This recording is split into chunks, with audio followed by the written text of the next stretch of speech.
حضرت علی پر کوئی الزام لگایا جا سکتا ہے اس مسئلے میں، نہ حضرت معاویہ پر. رائے کا اختلاف ہے، رائے کا اختلاف. ابتدا میں حضرت معاویہ کے ساتھ بہت سارے صحابہ تھے، میں یہ تو نہیں کہہ رہا زیادہ، بہت سارے صحابہ، جن میں حضرت عائشہ رضی اللہ تعالی عنہا بھی تھی.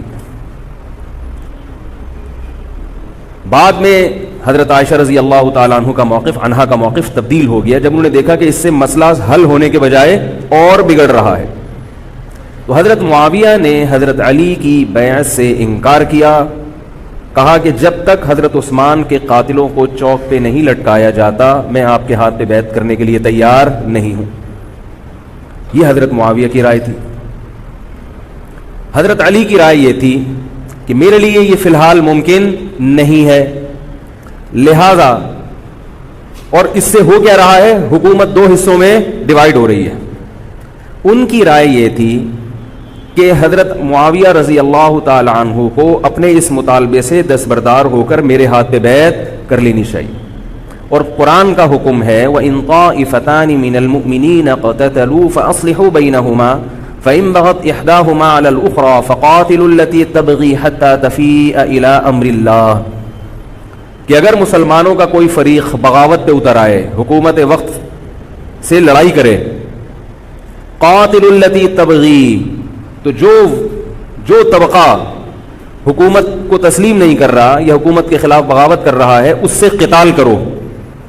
حضرت علی کا موقف یہ تھا کہ قرآن مجید کی یہ آیت مجھ سے مطالبہ کر رہی ہے کہ جو لوگ میرے ہاتھ پہ بیعت نہیں ہو رہے جبکہ میری خلافت قائم ہو چکی ہے، تو میں مسلمانوں میں تاکہ اختلاف اور انتشار نہ ہو میں اس فریق کو تلوار کے زور سے بیعت کرنے پر مجبور کروں. بات آ رہی ہے سمجھ میں کہ نہیں آ رہی ہے؟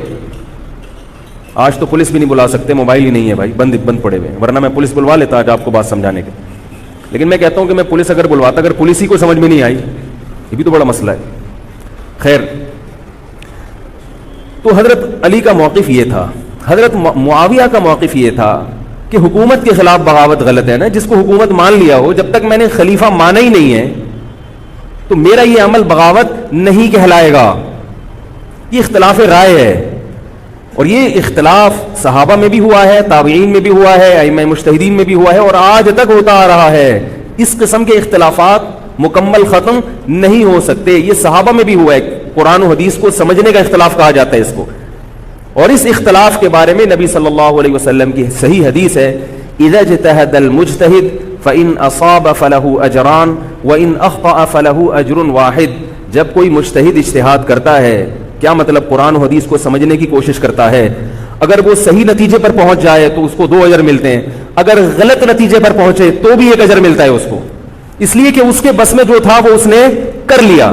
اب پیغمبر تو موجود نہیں ہے جو آگے بتائیں گے کہ یہ صحیح کر رہا ہے، یہ غلط کر رہا ہے. میں نے اپنے ایک استاد سے ایک مرتبہ پوچھا کہ حضرت یہ علماء میں جب اختلاف ہوتا ہے کسی مسئلے میں تو عوام بڑی پریشان ہوتی ہے، کیا کریں ہم؟ انہوں نے فرمایا کہ عوام کو یہ بتاؤ کہ ہم پیغمبر نہیں ہیں اور ہم پیغمبر سے براہ راست مسئلہ پوچھ نہیں سکتے. ہمارے پاس جو قرآن و سنت ہے اور جو فقہائے کرام نے اس قرآن و سنت کی تشریح کی ہے، جو فقہ کی کتابیں ہیں، ہم اس میں دیکھتے ہیں. اب اس میں 2 علماء کی رائے میں اگر اختلاف ہو جائے تو اس اختلاف کو ختم کرنے کا ہمارے پاس کوئی راستہ نہیں ہے. نبی ہوتے تو ہم پوچھ لیتے، جب راستہ نہیں ہے تو بھائی اللہ کے نبی نے فرما دیا کہ جو تمہارے بس میں ہے وہ کر لو. اگر درست بات تک پہنچ گئے ڈبل اجر، نہیں پہنچے تو بھی اجر. اس میں ہمیں بتا دیا کہ اسلام پر عمل کے لیے اتنا کافی ہے کہ جو تمہاری استطاعت میں ہے وہ کر لو. نہیں آئی بات سمجھ میں؟ اب یہ اختلاف چھوٹے مسائل میں بھی ہو سکتا ہے اور بڑے مسائل میں بھی ہو سکتا ہے. تیسری بھی ایک جماعت تھی. یہ 2 اختلاف تو پتہ چل گئے نا، حضرت علی کا موقف، حضرت معاویہ کا موقف. ایک تیسری جماعت تھی جو یہ کہتی تھی کہ نہ ہم حضرت علی کا ساتھ دیں گے نہ حضرت معاویہ کا، کیونکہ دونوں مسلمان ہیں، دونوں لڑ رہے ہیں، مسلمانوں کو ہم لڑتا ہوا نہیں دیکھ سکتے. ان کا موقف تھا حضرت علی رضی اللہ تعالیٰ عنہ ایک صحابی کے پاس گئے اور ان سے کہا کہ آپ میری جماعت میں شامل ہوں اور اہل شام کے خلاف میرے ساتھ مل کے لڑیں. وہ صحابی گئے، ایک لکڑی کی تلوار اٹھا کے لائے. انہوں نے کہا کہ میں نے رسول اللہ صلی اللہ علیہ وسلم سے سنا ہے کہ فتنے کا دور ہوگا، مسلمان آپس میں لڑیں گے، تو تم اس وقت اپنی تلوار کو لکڑی کی بنا لینا. لکڑی کی تلوار کا مطلب جو کسی سے لڑنے کے کام نہ آئے. میں تو نہیں لڑ سکتا. اب حضرت علی نے یہ نہیں کہ اس پہ تلوار رکھ دی ہو کہ نہیں تو جائے گا, یا تو دائرہ اسلام سے خارج ہے, یا تو باغی ہے, ٹھیک ہے نہیں آ رہی سمجھ میں, چھوڑ دو. آج جو فتنے کھڑے ہو رہے ہیں نا, وہ اس پہ نہیں ہو رہے کہ صحیح کیا ہے غلط کیا ہے. فتنہ اس پر ہو رہا ہے کہ جو مجھے سمجھ میں آ رہا ہے وہ میں تھوپ کے اس کو مسلط کر دوں. مجھے اگر رفع الیدین سمجھ میں آ رہا ہے تو پوری دنیا رفع الیدین کیوں نہیں کر رہی, اور اگر مجھے ترک رفع الیدین سمجھ میں آ رہا ہے تو یہ چند لوگ رفع الیدین کیوں کر رہے ہیں. صحابہ کے دور میں رفع الیدین بھی ہوتا تھا اور ترک بھی ہوتا تھا, پھڈے نہیں ہوتے تھے. صحابہ کے دور میں زور سے آمین بھی تھی اور آہستہ آمین بھی تھی, جھگڑے نہیں تھے. صحابہ کے دور میں امام کے پیچھے فاتحہ پڑھنے والے بھی تھے اور امام کے پیچھے فاتحہ کو ناجائز اور حرام سمجھنے والے بھی تھے, مگر پھڈے بازی بولو بھائی نہیں تھی. تو حضرت علی رضی اللہ تعالیٰ عنہ نے ان صحابی کو مجبور نہیں کیا. حضرت علی کی فوج میں عمار ابن یاسر رضی اللہ تعالیٰ عنہ بھی تھے, زبیر ابن عوام, عبداللہ ابن زبیر رضی اللہ تعالیٰ عنہ, عبداللہ ابن زبیر ابن عوام.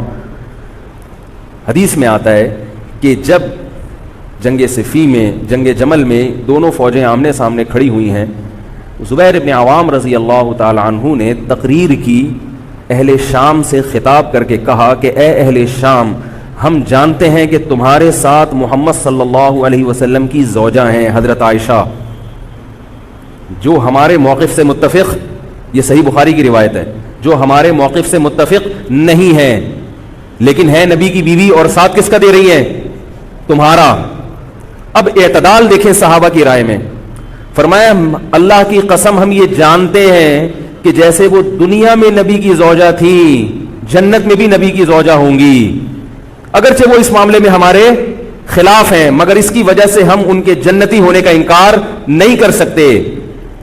کیا مطلب, ان کی سمجھ میں جو آ رہا ہے وہ اس کے حساب سے کر رہی ہیں, لیکن ہماری سمجھ میں ان کی بات نہیں آ رہی. کیوں؟ اس لیے فرمایا کہ ہم یہ دیکھ رہے ہیں کہ اللہ ہمیں نبی کی زوجہ عائشہ رضی اللہ تعالی عنہا کے ذریعے آزما رہا ہے کہ تم نبی کی زوجہ کو دیکھتے ہو یا قرآن کے حکم کو دیکھتے ہو. قرآن کہہ رہا ہے کہ خلیفہ کے خلاف بغاوت نہیں ہو سکتی, کائنم من کان, بغاوت کرنے والا کوئی بھی کیوں نہ ہو. تو نہ چاہتے ہوئے بھی ہم تمہارے خلاف آ کے کھڑے ہوئے ہیں. خدا کی قسم اس آزمائش میں ہمیں کس نے ڈالا ہے, اللہ نے ڈالا ہے. وہ لوگ جو حضرت عائشہ رضی اللہ تعالی عنہا پر تہمتیں لگاتے ہیں, جو حضرت معاویہ کو برا بھلا کہتے ہیں, وہ لوگ حضرت علی اور ان کے ساتھیوں سے سبق کیوں نہیں سیکھ لیتے. ایک مرتبہ میرے پاس ایک سوال آیا, سوال کرنے والے نے حضرت معاویہ کی شان میں گستاخی کا پورا ایک باب باندھا ہوا تھا. اس نے کہا کہ جس نے نبی کے داماد کے خلاف تلوار اٹھائی وہ اسلام میں معاذ اللہ کیسے ہو سکتا ہے, اور ایسے برے برے القاب کہ میں زبان پہ بھی نہیں لا سکتا. میری عادت ہے شارٹ کٹ جواب دینے کی, گل ویلے دی تے پھل موسم دا. اتنا ٹائم تھوڑی ہے کہ ہر آدمی کے سوال کو لے کے بیٹھ جائیں. میں نے کہا آپ کے جواب میں اتنا کافی ہے کہ یہ وہ الزامات ہیں کہ جس کے خلاف تلوار اٹھائی اس نے بھی یہ الزامات نہیں لگائے. مدعی سست اور گواہ چست. نہیں آ رہی میرا خیال ہے بات. جو حضرت علی کے ساتھ تھے انہوں نے تو یہ کچھ حضرت معاویہ کے خلاف نہیں کہا,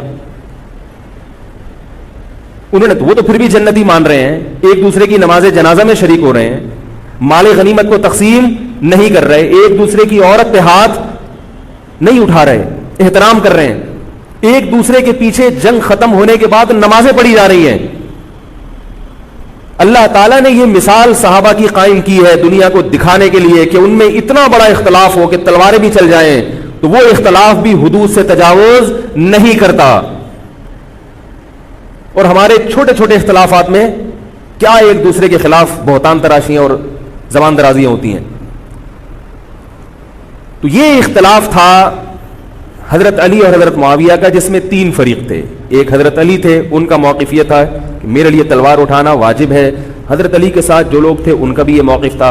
حضرت معاویہ کا یہ موقف تھا کہ میں باغیوں کی فہرست میں آتا نہیں ہوں. کیوں نہیں آتا؟ اس لیے نہیں آتا کہ میں نے خلافت کو تسلیم نہیں کیا, اور ان کے ساتھ بھی صحابہ کرام کی ایک جماعت تھی. اور تیسرا موقف, بہت سارے صحابہ یہ تھے جو کہتے تھے ہم کسی کا ساتھ نہیں دیں گے, دونوں طرف مسلمان ہیں, ہماری تلوار سے کسی مسلمان کا خون ہو ہم یہ برداشت نہیں کر سکتے. ہماری رائے یہ ہے, اہل سنت والجماعت کی رائے یہ ہے کہ یہ ان تینوں فریقوں میں جو برحق تھے وہ حضرت علی تھے, کیونکہ حکومت تھی ان کے پاس. باقی جو دونوں فریق تھے صحابہ کرام کے، ان سے غلطی ہوئی ہے، مگر یہ غلطی اجتہادی ہے، یہ نفس پرستی والی غلطی، حکومت کی لالچ والی، دولت کی لالچ والی، یا ہٹ دھرمی والی یا ضد والی غلطی بولو بھائی نہیں ہے۔ یہ وہ غلطی ہے جس کے بارے میں محمد صلی اللہ علیہ وسلم نے فرمایا کہ اگر مجتہد سے غلطی ہوتی ہے تو بھی اس کو اجر ملتا ہے، کیونکہ اللہ نے قرآن میں فرمایا فاتقوا اللہ ما استطعتم، اللہ سے اتنا ڈرو جتنی تم میں استطاعت ہے۔ تو ان کی جتنی سمجھ میں آیا انہوں نے اس حساب سے کیا۔ تو دو جنگیں ہوئی ہیں، جنگ جمل اور جنگ صفین۔ اب ایک اور بات ہے، تاریخی حقیقت ہے کہ دو جنگوں کے بعد حضرت علی رضی اللہ تعالی عنہ کو خوارج نے شہید کر دیا۔ یہ وہی خوارج جو حضرت عثمان کے قاتل تھے، انہوں نے شہید کس کو کیا؟ حضرت علی کو۔ حضرت علی کی شہادت کے بعد حضرت حسن رضی اللہ تعالی عنہ کی 6 مہینے تقریباً خلافت رہی ہے۔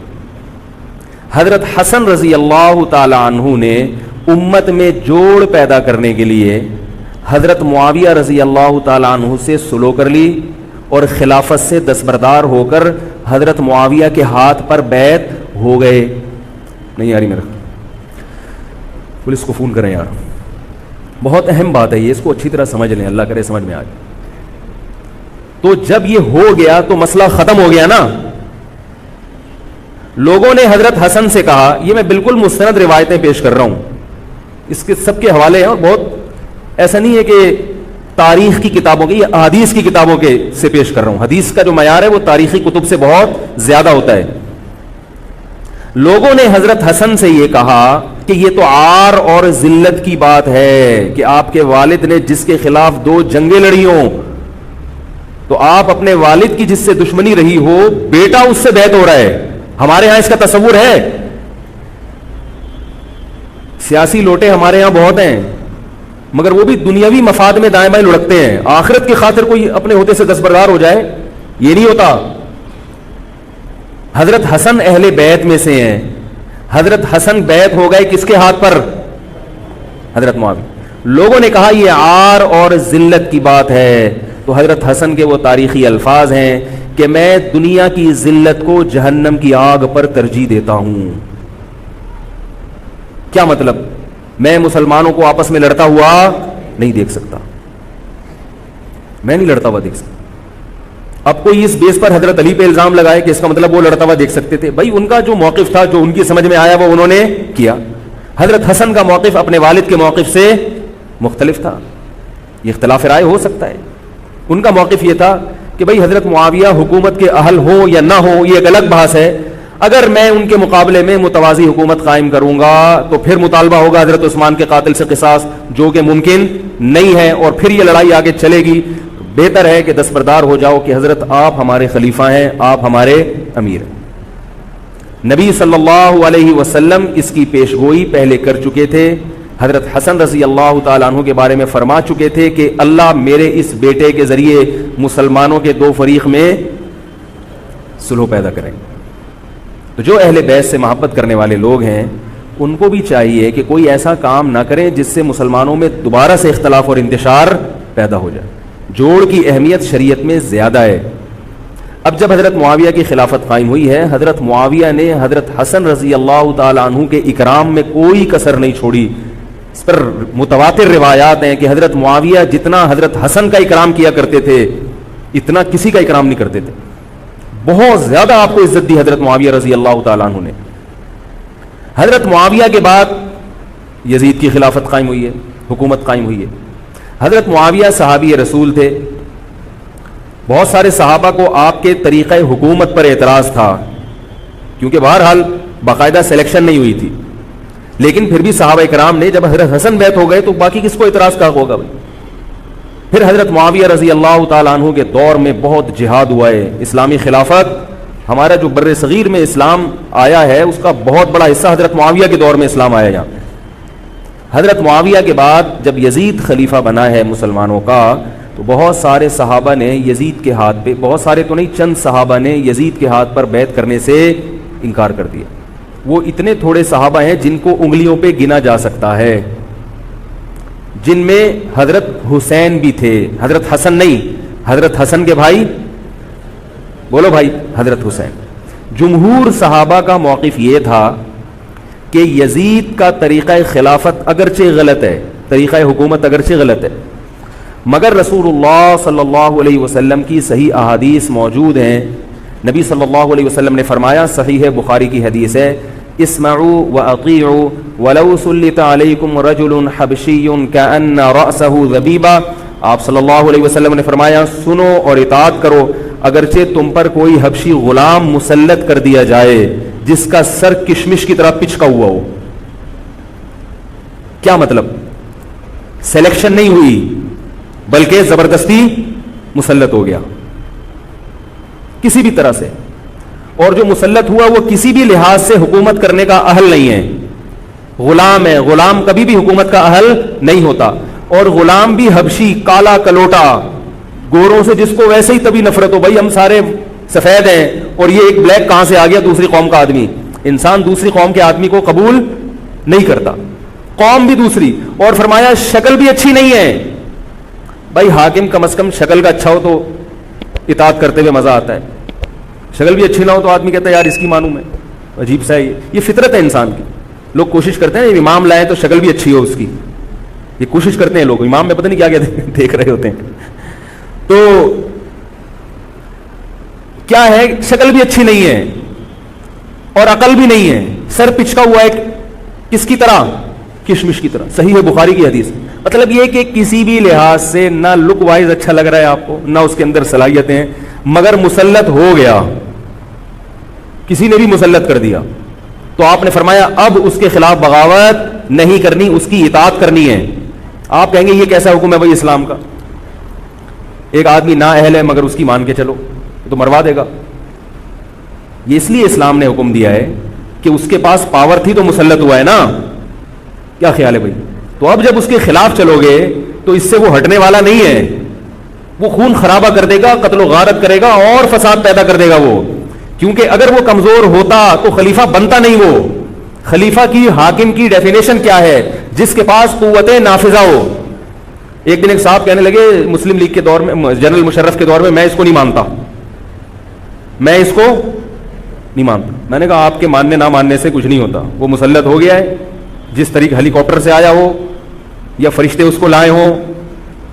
کیونکہ حاکم کی جو ڈیفینیشن ہے کہ جس کے پاس قوت نافذہ ہو. قوت نافذہ اردو کا گاڑا لفظ ہے. قوت نافذہ کہتے ہیں کہ جب وہ کچھ کہتا ہو تو کر کے دکھا سکتا ہو، چاہے فوج کے ذریعے، چاہے پولیس کے ذریعے، چاہے کسی بھی طریقے. ایک آدمی کو پوری قوم نے سلیکٹ کر لیا مگر اس کی سنتا کوئی نہیں ہے. وہ کچھ کہتا ہے تو اس کے منہ سے الفاظ نکل کے ہوا میں تحلیل ہو جاتے ہیں، چلتی کسی اور کی ہے. وہ جو کہتا ہے کر کے دکھا دیتا ہے. تو اصل حاکم کون ہے؟ جو کہتا ہے اور کر کے دکھا دیتا. اب یہ ایک الگ بحث ہے کہ یہ ظالم ہے، یہ غلط طریقے سے آیا ہے. اس پر بحث ہو سکتی ہے کہ جب یہ غلط طریقے سے آیا ہے تو اس کو قانون کے دائرے میں رہ کے ہٹانے کی کوشش کی جائے. لیکن مسلح بغاوت کرنا، اس کے خلاف بندوق اٹھانا، اس کے خلاف تلوار اٹھانا، اس کی شریعت نے اجازت نہیں دی. میں یہ نہیں کہہ رہا کہ اس کی مخالفت کی اجازت نہیں دی. نبی صلی اللہ علیہ وسلم نے فرمایا سب سے بہترین جہاد ظالم بادشاہ کے سامنے حق بات کہنا ہے. کہنے کی حد تک آپ کو مخالفت کی اجازت ہے کہ بھائی یہ جو وزیر اعظم کا بیان آیا ہے یہ بیان ملک کا بیڑا غرق کر دے گا، ان کی پالیسیاں صحیح. جیسے آج کل ہو رہا ہے کہ اخباروں میں کالم نگار اپنی اپنی رائے لکھتے ہیں حکمرانوں کے بارے میں، لکھنے کی حد تک، بولنے کی حد تک ہے. آپ مسلح دستہ لے کے بغاوت کرنے پر آ جائیں، اس کی شریعت نے اجازت، بول لو بھائی کچھ نہیں ہوتا. یہ قرآن اور سنت سے بات ثابت ہے. اس کی شریعت نے اجازت نہیں دی ہے کیونکہ آپ یہ کریں گے تو اللہ نے دنیا کو اسباب کے ساتھ جوڑا ہوا ہے. آپ کے پاس کچھ بھی نہیں ہے، نہ آپ کے پاس ٹینک ہے، نہ آپ کے پاس آرمی ہے، نہ آپ کے پاس پولیس ہے. آپ کے پاس صرف جذبہ ہے. خالی جذبہ اگر کارآمد ہوتا تو نوح علیہ الصلوۃ والسلام اور آپ کے ساتھ جو 40 افراد تھے ان میں بہت جذبہ تھا، مگر ایک طرف پوری دنیا تھی. اللہ نے جہاد کا حکم نہیں دیا. اللہ تعالیٰ نے اس دنیا کو صرف جذبات کے ساتھ یا ایمان کے ساتھ منسلک نہیں کیا، اس دنیا کو دارالاسباب بنایا ہے. جذبے کے ساتھ ساتھ کچھ طاقت اور قوت بھی ہونی چاہیے، اور یہ قوت حکومت کے پاس ہوتی ہے، پبلک کے پاس بول لو یار نہیں. اگر پبلک کے پاس ہے تو وہ بھی حکومت کی پالیسیاں ہوتی ہیں کہ یہ بھی لیاری گینگ رہنے دو تھوڑے دنوں کے لیے، ان لوگوں کے پاس تھوڑا سا کلاشن کوفے رہنے دو، حکومت جب چاہے غائب کر دے. یہ جو کلاشن کوفے لے کے لوگ گھوم رہے ہوتے ہیں نا اور بتا رہے ہوتے ہیں ہم امام مہدی کا لشکر ہیں، یہ سب گورنمنٹ کے لوگ ہوتے ہیں.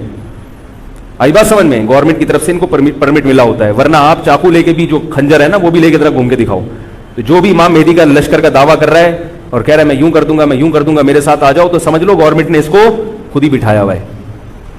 اور بعض دفعہ حکومت اپنی مخالفت کے لیے بھی بندے بٹھا دیتی ہے.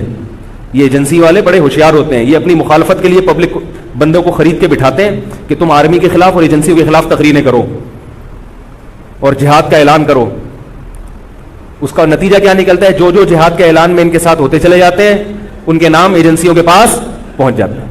پھر ایجنسیاں کہتی ہیں ابھی ان کو کھل کے جہاد کرنے دو تاکہ جتنے لوگوں میں اس قسم کے جہاد کے جراثیم ہیں وہ تمام آ جائیں اور ایک ہی دفعہ اسپرے کر کے سب کو نمٹا دیا جائے. یہ ایک بچوں کی طرح کبھی اس کو پکڑ لیا یہ کام نہیں ہوتا. تو اس لیے کہہ رہا ہوں یہ جو نوجوان طبقہ ہے اس کو جہاد کے نام پہ الو بنانے والے ہر جگہ بہت ہیں. الو ضرور بنو مگر کسی اور عنوان سے بن جاؤ، جہاد کے نام پہ الو نہ بنو، کیونکہ کسی اور عنوان سے الو بنو گے اتنا نقصان نہیں ہوگا. اس عنوان سے الو بنو گے تو بڑا بیڑا غرق ہو جائے گا، جیسے کہ بہت سو کا بیچاروں کا ہو چکا ہے.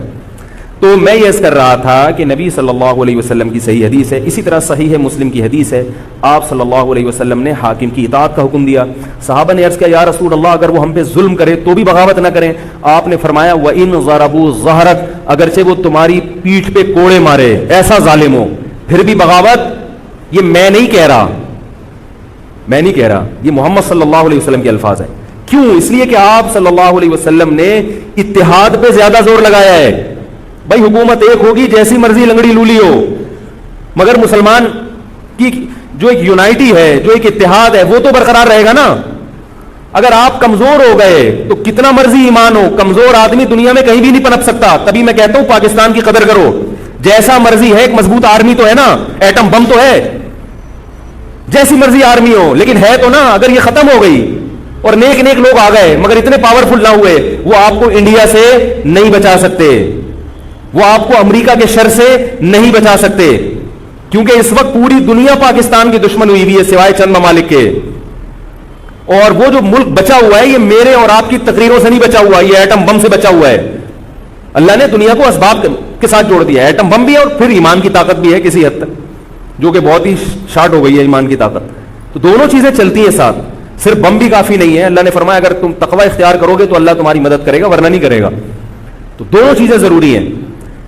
تو حضرت معاویہ کے بعد یزید کے بارے میں جمہور صحابہ کا موقف یہ تھا کہ یہ جیسا مرضی ہو، ظالم ہو عادل ہو، یہ ایک الگ بحث ہے، مگر ہے بہرحال یہی. پاور کس کے پاس ہے؟ اسی کے پاس. حضرت حسین رضی اللہ تعالیٰ عنہ کا موقف یہ تھا کہ میں یزید جیسے آدمی کے ہاتھ پر بیعت کرنے کے لیے تیار. بولو بھائی، نہیں میں نہیں بیعت کرتا اس کے ہاتھ، کیونکہ یزید کے بارے میں خبریں تھیں، بعض کہتے تھے شراب پیتا ہے. حضرت مفتی محمد تقی عثمانی صاحب کا انہوں نے فرمایا ہے کہ کسی مستند روایت سے ثابت نہیں ہے شراب پینا. روایتیں ہیں مگر کوئی اوتھینٹک روایت نہیں ہے. تو اب نتیجہ کیا نکلا کہ حضرت حسین رضی اللہ تعالیٰ عنہ کے پاس کوفہ سے خطوط آئے. کوفہ کا گورنر تھا ابن زیاد، وہ بھی یزید کا آدمی تھا، بڑا ظالم آدمی تھا وہ. اہل کوفہ کے خطوط آئے کہ آپ آ جائیں یہاں پر، یہاں سب لوگ آپ کے ہاتھ پر بیعت کرنے کے لیے تیار ہیں. حضرت حسین کا خیال یہ تھا کہ اگر یہ سب تیار ہیں تو یزید کی حکومت بغیر لڑائی کے، بغیر بڑے قتال کے، مسلمانوں کے خون خرابے کے بغیر ختم ہو سکتی ہے. آئی بات سمجھ میں؟ جو انفارمیشن آپ کو ملی تھی، جو نالج آپ کو ملی تھی، وہ نالج غلط تھی.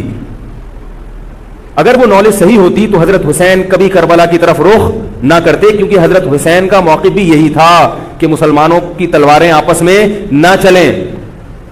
حضرت حسین رضی اللہ تعالیٰ عنہ کے پاس جب 50 سے زیادہ خطوط آئے ہیں اہل کوفہ کی طرف سے کہ آپ آئیے آپ آئیے آپ آئیے، تو پہلے حضرت حسین رضی اللہ تعالیٰ عنہ نے اپنے رشتہ دار جو آپ کے چچزاد تھے مسلم بن عقیل ان کو بھیجا.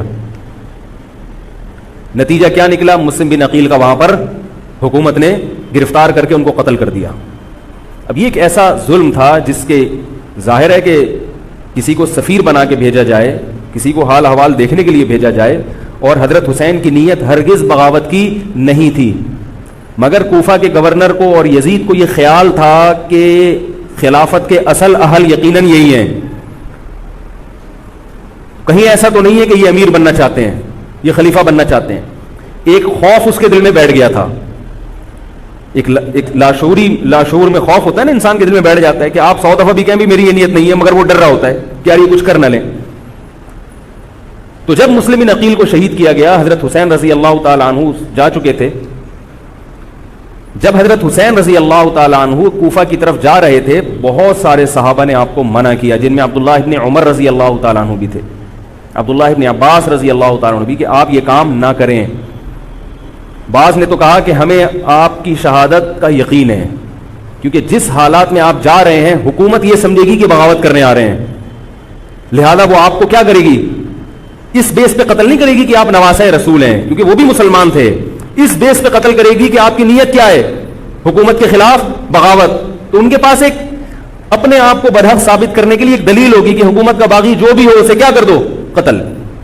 رسول اللہ صلی اللہ علیہ وسلم نے فرمایا، صحیح حدیث ہے، کہ جب مسلمان کسی ایک امیر پہ جمع ہو جائیں تو اس کے خلاف جو بھی اٹھے، نبی نے فرمایا اس کو قتل کر دو، کائن من کان، چاہے وہ اس کے خلاف اٹھنے والا کتنا ہی نیک کیوں نہ ہو. یہ حدیث کے الفاظ ہیں. حضرت حسین کا موقف یہ تھا کہ میں نے ابھی تک یزید کی خلافت اور حکومت کو تسلیم نہیں کیا، لہذا میں اس وعید میں داخل نہیں ہوں.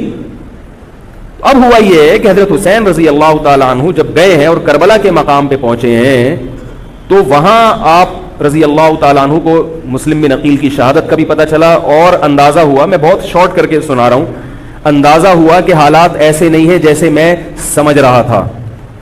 عبید اللہ جو ابن زیاد تھا بدبخت، اس نے حضرت حسین کو یہ کہا کہ بغیر کسی شرط کے حضرت حسین کو گرفتار کر کے لاؤ اور میرے ہاتھ پر بیعت کراؤ. یہ رسول اللہ صلی اللہ علیہ وسلم کے نواسے کی توہین تھی کہ آپ صلی اللہ علیہ وسلم کے نواسے ہیں اور ان کے ساتھ ایسے معاملہ کیا جائے جیسے ایک عام شخص کے ساتھ معاملہ کرتے ہیں. ان کو گرفتار کر کے معاذ اللہ گھسیٹ کے لاؤ اور میرے ہاتھ پر بیعت پر کیا کرو، ان کو مجبور کرو. حضرت حسین رضی اللہ تعالیٰ عنہ کا کربلا کے میدان میں موقف یہ تھا کہ میں اگر بیعت ہوں گا تو ڈائریکٹ یزید کے ہاتھ پہ بیعت ہوں گا جو مسلمانوں کا خلیفہ ہے، ابن زیاد کے ہاتھ پر بیعت نہیں ہوں گا. یہ بھی اس تاریخ کا ایک اہم پہلو ہے کہ حضرت حسین نے کوفہ جانے کا ارادہ ترک کر دیا اور کربلا سے شام جانے کا آپ رضی اللہ تعالیٰ عنہ نے ارادہ کر لیا. اور بعض مورخین نے لکھا ہے کہ حضرت حسین جو واپس آ رہے تھے تو وہ کربلا سے گزر رہے تھے، وہ واپسی کا راستہ ہی شام کا راستہ ہے. نہیں یاری بات میرے خیال سمجھ، وہ جس ٹریک پر چل رہے تھے وہ راستہ کون سا ہے، وہ شام کو جاتا ہے. یہ اس کی علامت ہے کہ آپ یزید سے ملاقات کے لیے، مذاکرات کے لیے تیار، بولو بھائی، ہو چکے تھے کہ میں خود براہ راست یزید سے مل کے حال احوال دیکھتا ہوں، اگر مجھے سمجھ میں آئے تو میں اس کے ہاتھ میں بیعت ہو جاؤں گا. حضرت حسین رضی اللہ تعالی عنہ کا مقصد حکومت کے خلاف تلوار اٹھانا، بولو بھائی، نہیں تھا، ورنہ وہ اس کے لیے تیار نہ ہوتے. مگر جو ابن زیاد تھا اس نے حضرت حسین رضی اللہ تعالی عنہ اور آپ کے ساتھ جتنے اہل بیت تھے ان پر ظلم یہ کیا اس بدبخت نے کہ اس نے انہیں شام جانے کا راستہ نہیں دیا اور اس میں اپنی توہین محسوس کی کہ میرے ہاتھ پر بیعت کیوں نہیں ہو رہے، اور لشکر بھیجا جس لشکر نے چاروں طرف سے حضرت حسین رضی اللہ تعالیٰ عنہ کو گھیرا.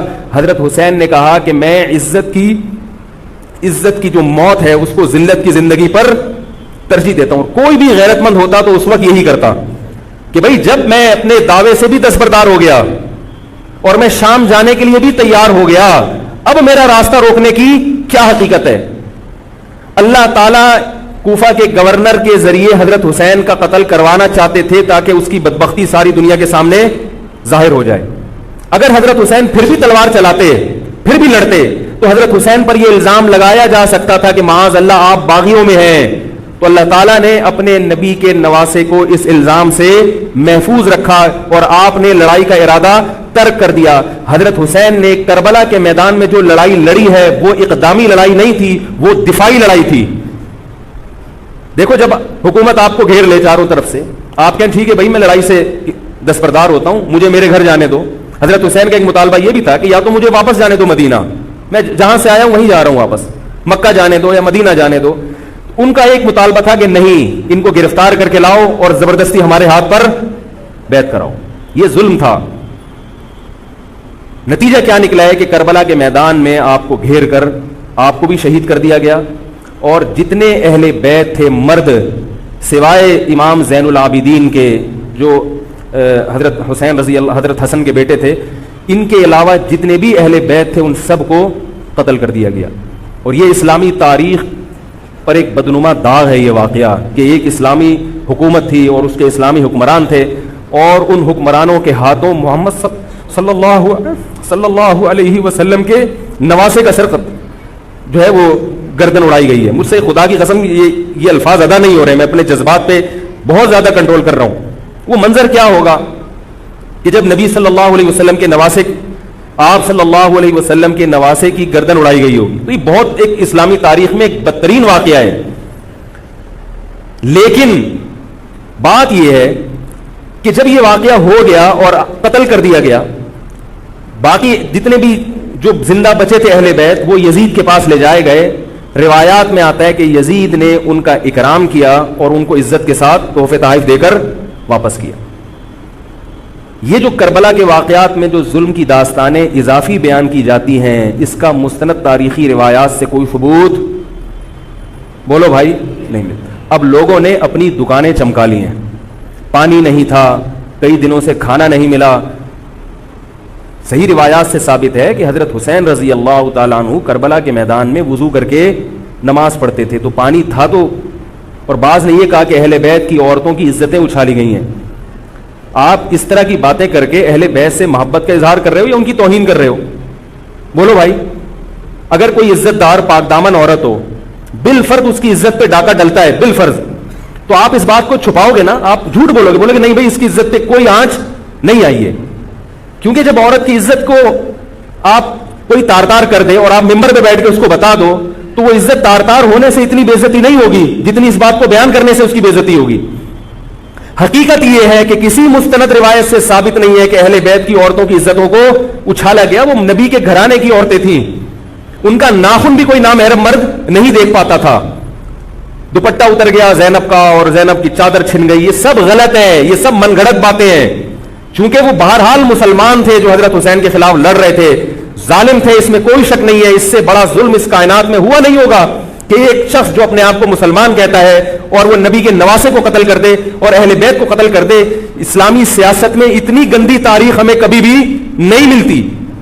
حضرت عثمان کا بھی قتل ہوا, وہ بھی بہت بڑا ظلم تھا, مگر یہ ظلم اس ظلم کی نوعیت سے بڑھ کر تھا, کیونکہ حضرت عثمان کا قتل حکومت کے ہاتھوں نہیں ہوا ہے, باغیوں کے ہاتھوں ہوا ہے. یہاں حضرت حسین کا قتل کس کے ہاتھوں ہوا ہے؟ حکومت کے ہاتھوں ہوا ہے, جس پر لوگ بیعت کر چکے تھے. تو یہ اسلامی تاریخ میں ایک بہت بڑا بدنما داغ ہے, مگر اس کو بیان جس انداز سے کیا جاتا ہے اور جتنے قصے کہانیاں من گھڑت سنائے جاتے ہیں ان کا حقیقت سے تعلق نہیں ہے. ہماری نظر میں چاہے پانی بند کیا ہو یا نہیں کیا ہو, کھانا ملا ہو یا نہیں ملا ہو, ہماری نظر میں حضرت حسین رضی اللہ تعالی عنہ کا سر قلم کر دینا ہی کائنات کا بدترین ظلم ہے. یہی ایسا ظلم ہے کہ جس پر جتنا غم کیا جائے کم ہے. غم منایا نہیں, غم کیا جائے. منانا الگ چیز ہے, غمزدہ ہونا الگ چیز ہے. لیکن جو آگے اس میں تڑکا لگایا جاتا ہے اس کا حقائق سے تعلق بولو بھائی نہیں ہے. یہ دکانیں ہیں جو چمکائی, اس میں سب برابر ہیں, شیعہ بھی سنی بھی. بہت سارے سنی علماء بھی کربلا کے واقعے کو بہت ہی بھیانک انداز سے بیان کرتے ہیں, اور مقصد کیا ہوتا ہے؟ پبلک کو رلانا. ایک رونا وہ ہوتا ہے جو خود سے آئے, اور ایک رونا ہوتا ہے باقاعدہ آپ کو آرڈر پہ رونے کے لیے اور رلانے کے لیے بلایا جائے. وہ رمضان میں میں نے بتایا تھا نا کہ میں نے ختم قرآن پہ دعا کی تو مجھے رونا آ گیا, بہت زیادہ رونا آیا. اگلے دن ایک صاحب کہنے لگے مولوی صاحب آج بھی ایسی ایک دعا ہو جائے. میں نے کہا میں آرڈر پہ نہیں روتا, میں آرڈر پہ نہیں روتا. اب تو آ بھی رہا ہوگا تو نہیں آئے گا. نہ انسان کسی کے مشورے سے ہنس سکتا ہے اور نہ انسان کسی کے مشورے سے رو. اگر آپ کسی کے مشورے پہ رو رہے ہیں اس کا مطلب ڈرامے بازی. آپ کو فلم کا ایکٹر ہونا چاہیے, آپ کو ڈرامے جوائن کرنے چاہیے, وہاں آپ اچھے چل سکتے ہیں. جیسے کہ ہمارے ایک مشہور اسکالر ہیں, ان کے بارے میں لوگ یہ کہتے ہیں ان کو فلموں میں ہونا چاہیے تھا, پتہ نہیں یہ جیو پہ کیوں آ رہے ہیں. وہ آرڈر پہ روتے بھی ہیں, آرڈر پہ.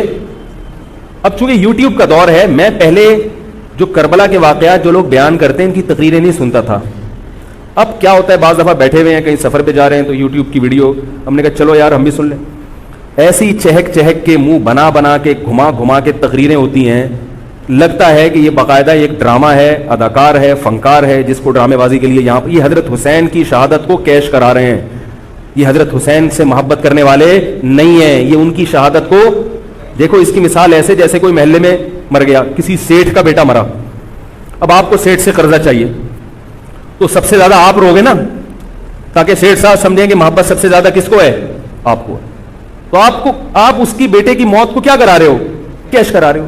بعض لوگ کسی کی شہادت کو کیش کراتے ہیں, کسی پہ ظلم کو کیش کراتے ہیں. تو میں پھر عرض کروں کہ بہت بدترین واقعہ ہے حضرت حسین رضی اللہ تعالیٰ عنہ کا سر لے جایا گیا یزید کے پاس. یزید بدبخت نے چھڑی سے آپ کے ہونٹوں کو چھوا. وہاں صحابی رسول نے فرمایا کہ ایسا مت کرو. فرمایا اللہ کی قسم میں نے ان ہونٹوں پہ بارہا محمد صلی اللہ علیہ وسلم کے ہونٹ رکھے ہوئے دیکھا ہے. بارہا میں نے دیکھا ہے کہ محمد صلی اللہ علیہ وسلم نے ان ہونٹوں کا بوسہ لیا ہے. بارہا میں نے دیکھا ہے. ان صحابی کے دل پہ کیا گزر رہی ہوگی جو حضرت حسین کے ساتھ یہ حرکت دیکھ رہے ہوں گے, جبکہ اسی حسین کو انہوں نے بارہا نبی کی گود میں بھی دیکھا اور بارہا نبی کے ہونٹوں کو بھی ان ہونٹوں سے مس ہوتے ہوئے دیکھا. تو جب یہ سر ان کے سامنے رکھا ہوگا اور اس کے ساتھ یہ حرکت ہو رہی ہوگی, ان صحابی کے جذبات کیا ہوں گے. مگر اس کے باوجود جو بتانے کی بات ہے, جو میں بتانا چاہتا ہوں, انہوں نے یزید کے خلاف بغاوت نہیں کی کہ جس یزید نے حضرت حسین کا یہ حشر کر دیا ہو, اگر اس کے خلاف بغاوت ہوگی تو باقی مسلمانوں کا کیا حشر کرے گا. اس میں صبر کی تلقین بھی صحابہ نے بتائی ہے کہ حاکم کے مظالم کو برداشت کیا جائے, زبان سے اس کو ہائی لائٹ کیا جائے کہ غلط ہو رہا ہے, تلوار نہ اٹھائی جائے. بات نہیں آ رہی میرے خیال ہے سمجھ میں, کیونکہ آج ایک واقعہ ہوا ہے ورنہ کربلا جیسے درجنوں اور واقعات ہو جائیں گے. تو صحابہ کرام کی سیرت میں ہمیں ہر طرح کے اسباق ملتے ہیں. تو میں یہ عرض کر رہا تھا کہ یہ ہے وہ کربلا کا واقعہ جس کا میں نے آپ کو خلاصہ بیان کیا. اس کے بعد کیا ہوا ہے کہ یہ جو بنو امیہ کی حکومت تھی, اس کی وہ ویلیو صحابہ کرام کے دل میں نہ رہی جو پہلے کسی حد تک برقرار تھی. یہ بہت ایک حکومت کے خلاف لوگوں کے دل میں بغض پیدا ہو گیا اور بالآخر بغاوتیں شروع ہوئیں. لیکن جمہور صحابہ کا موقف پھر بھی یہی تھا کہ حکومت کے خلاف بغاوت جائز, بولو بھائی, نہیں. اور اسی طرح کے ظالم لوگ آتے رہے اور انہی کی اولادوں میں بنو امیہ میں اللہ نے پھر عمر ابن عبدالعزیز کو پیدا کیا. عمر ابن عبدالعزیز بھی انہی ظالم لوگوں کی اولاد تھے, مگر اسلام چونکہ قیامت تک رہنے کے لیے آیا ہے تو اللہ کو اپنا دین محبوب ہے, اللہ غیب سے انتظام کرتے ہیں. عمر ابن عبدالعزیز جیسے ہی حکومت میں آئے ہیں, خلیفہ بنے ہیں, آپ رضی اللہ تعالی عنہ نے وہ بنو امیہ کی جو جاہلانہ چیزیں تھیں ان سب کو ختم کر دیا. حکومتی ملکیت کو جو ذاتی خزانہ لوگ سمجھنا شروع کر دیا تھا اس کو ختم کیا. عمر بن عبدالعزیز کی ایک تاریخ ہے, ان کو 5واں خلیفہ راشد کہا جاتا ہے. علم حدیث کو مرتب کیا گیا, فقہ کو مرتب کیا گیا, حدیث کا علم ضائع ہو رہا تھا. آپ نے حکم دیا کہ اکتب ما کان من حدیث رسول اللہ صلی اللہ علیہ وسلم فانی اخاف ضیاع العلم والعلماء.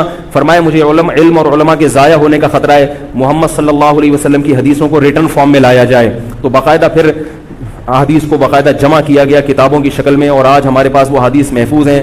فقہاء کرام کا دور آیا تو اللہ تعالیٰ نے حضرت عمر بن عبدالعزیز کے دور میں امت کو الحمدللہ دوبارہ جمع کر دیا. عمر بن عبدالعزیز کے بعد پھر بغاوتیں ہوئیں, بالآخر بنو امیہ کی حکومت کا خاتمہ ہوا, بنو عباس کی حکومت آئی. مگر بنو عباس کی حکومت آنے سے بنو امیہ کی حکومت مکمل ختم نہیں ہوئی.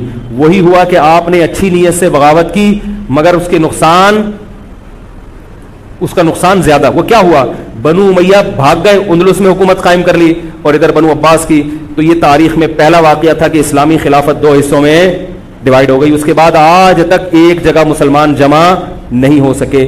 کیوں؟ مسلمانوں نے اس حدیث کی مخالفت کی کہ امیر کے خلاف بغاوت, بولو بھائی, نہیں کرو. اب میں آپ سے ایک بات کہتا ہوں کہ بالآخر ڈیوائیڈ ہوتے ہوتے ہوتے ہوتے آج پتہ نہیں کتنے سارے اسلامی ملک بن گئے. پاکستان میں الگ ہے, سعودی عرب کی پالیسیاں الگ ہیں, دبئی الگ چل رہا ہے, قطر اور سعودیہ کا پھڈا ختم نہیں ہو رہا. 1920 تک تو پھر بھی خلافت عثمانیہ تھی, اگرچہ پوری دنیا پہ نہیں تھی. ہندوستان میں الگ حکومت تھی, خلافت عثمانیہ الگ تھی, اندلس میں الگ حکومت تھی, مگر پھر بھی مسلمانوں کی 3-4 بڑی بڑی حکومتیں تھیں جو ایک اور کسی حد تک ان میں اتحاد تھا. 1920 میں وہ بھی ختم, اور اتنے سارے ممالک وجود میں آ گئے, سب کی الگ الگ پالیسیاں ہیں. اب جو آدمی خلافت کے نام پہ جہاد کی بات کرتا ہے وہ لوگوں کو ایک امیر پہ جمع نہیں کرے گا. جتنے ملک بن چکے ہیں نا, ان کو مزید توڑ کے, اگر یہ 20 ہیں تو 40 بنا دے گا ان کو. بہت مشکل ہے سمجھانا بھائی. اب اگر کوئی کہتا ہے نا ظالم حاکم کے خلاف تحریک چلاؤ، آؤ ہمارے ساتھ مسلح بغاوت میں شامل ہو، ہم حکومت کے خلاف تلوار اٹھائیں گے، تو نتیجہ کیا نکلے گا؟ یہ سارے مل کے ایک امیر نہیں بن جائیں گے، یہ اگر 20 ہے نا تو کتنے ہو جائیں گے؟ بولو بھائی 40۔ جیسے جو جماعت المسلمین بنی نا کہ 4 فقہ ہیں، حنفی، شافعی، مالکی، ہم نہیں مانتے، تو سب کو ختم کرو، ایک بناؤ، تو اس ایک بننے سے یہ ختم نہیں ہوئے، بلکہ 4 کے بعد کتنے ہو گئے؟ 5 ہو گئے۔ نہیں آ رہی بات؟ میرا خیال آ رہی ہے الحمدللہ۔ اور بھی جو بھی اس کی باتیں کر رہے ہیں نا امت کو اتحاد کے لیے آ جاؤ، میرے پاس آ جاؤ، تو وہ 6واں بنا رہا ہے، 7واں بنا رہا ہے، پھر 8واں بنا رہا ہے، ایسے بنتے چلے آ رہے ہیں۔ او بھائی جو ہے وہاں بریک لگا دو، اللہ کا واسطہ روک دو ان کو، کوئی بات نہیں، 4 ہیں، جو جس کو فالو کرے ٹھیک ہے، کچھ نہیں ہوتا اس سے، ہمیشہ سے چلے آ رہے ہیں۔ تو اب اگر ایک خلیفہ نہیں ہے، ہونا تو چاہیے ایک ہی خلیفہ، نہیں ہے تو جو ہے اسی پہ گزارا کرو، ورنہ اس سے بھی جاؤ گے، اس سے بھی جاؤ گے، تمہاری کوئی مضبوط طاقت اور قوت ہوگی نہیں، کافر جب چاہے گا تمہیں ٹیشو پیپر کی طرح استعمال کر کے پھینک دے گا۔ تو کربلا کے واقعہ سے ہمیں کیا سبق ملتا ہے؟ کہ علامہ ابن تیمیہ رحمہ اللہ تعالی فرماتے ہیں کہ جمہور صحابہ کی جو رائے تھی، حضرت حسین رضی اللہ تعالیٰ عنہ کی بھی اپنی ایک رائے تھی، مگر ابن تیمیہ رحمہ اللہ فرماتے ہیں کہ اگر حضرت حسین رضی اللہ تعالیٰ عنہ کربلا کی طرف خروج نہ کرتے تو ابن تیمیہ کی رائے یہ ہے کہ یہ زیادہ بہتر تھا۔ اب آپ کہیں گے کہ صحابی رسول کی رائے سے اختلاف کر رہے ہیں، نہ، وہ کہہ رہے ہیں وہ جو جمہور صحابہ تھے جو حضرت حسین کو منع کر رہے تھے وہ بھی تو صحابہ تھے، حضرت حسن بھی تو صحابی تھے، حضرت حسن نے حضرت معاویہ کے خلاف لڑائی نہیں لڑی، تو صحابہ کی 2 رائے تھی، جمہور ایک طرف تھے، تو فرماتے ہیں اگر یہ نہ ہوتا تو زیادہ بہتر تھا۔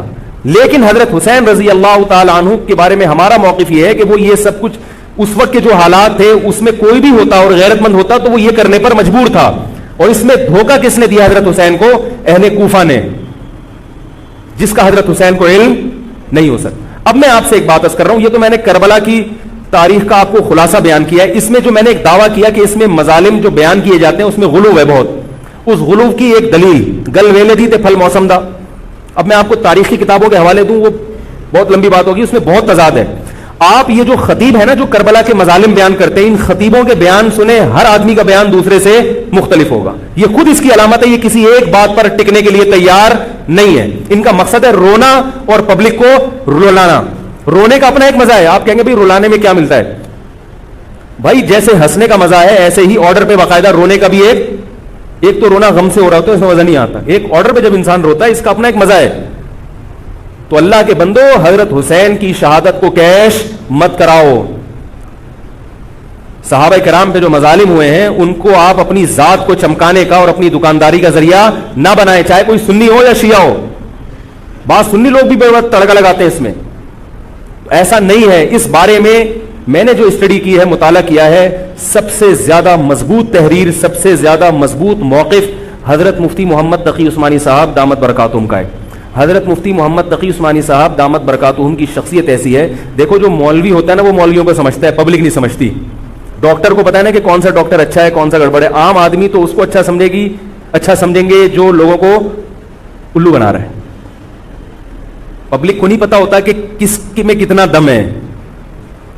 او بھائی سونار کو پتا ہوگا نا کہ یہ اصلی سونا ہے یا ہمارے جاننے والے ہیں کباڑ، وہ دھات پہ ہاتھ رکھ کے بتاتے ہیں پیتل ہے، سونا ہے، تانبا ہے، لوہا ہے، ہاتھ رکھ کے بتا دے گا، حالانکہ اس نے کسی یونیورسٹی سے کوئی کورس نہیں کیا، نہ کوئی سائنسدان ہے، وہ کام کیا ہے کباڑ کا، ساری زندگی یہی کام کیا ہے۔ تو جو مولوی لوگ ہوتے ہیں ان کی ساری زندگی اسی میں گزری ہوتی ہے، پڑھنے پڑھانے میں، بشرطے کہ ہوں بھی مولوی، روحانی علاج والے مولوی نہیں ہوتے، نام کے مولوی ہوتے ہیں، ان کو پڑھنے کے علاوہ دنیا کا سارے کام آتے ہیں، کتابوں سے ان کو نفرت ہوتی ہے، بس جھاڑ پھونک جن چڑیل وہ اسی سے دکانداری چمچاتے ہیں۔ ہر داڑھی والا ہر پگڑی والا مولوی نہیں ہوتا، تو جو مولوی ہوتا ہے اس کو پتا ہوتا ہے کہ کون سا مولوی کتنے پانی میں ہے۔